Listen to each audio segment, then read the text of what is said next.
So I've removed the styles that we applied in the previous lesson. Now let me show you a problem with this implementation. Currently we're on the feed tab. If we go to the tweet details screen, we get this error.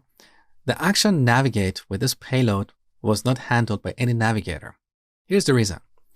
In our app component, currently we have a single navigator, the tab navigator, which knows about these two screens.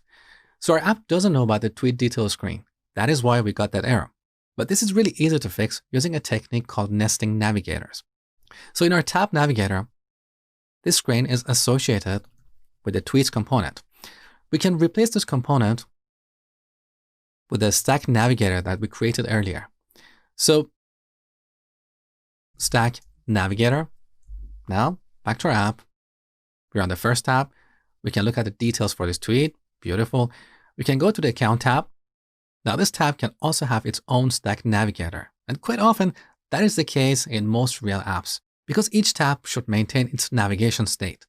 So currently we're on the account tab. If we go back to the feed tab, we want to see the last screen that we visited before we switch to the account tab. That is why each tab should have its own stack navigator. Now in this case, stack navigator is a very general name. It would be better to rename this to something more specific, like feed navigator. Now it's clear that this navigator is for the feed tab. By the same token, we could have a navigator for the account tab. We would call that account navigator. So this is what we call nesting navigators.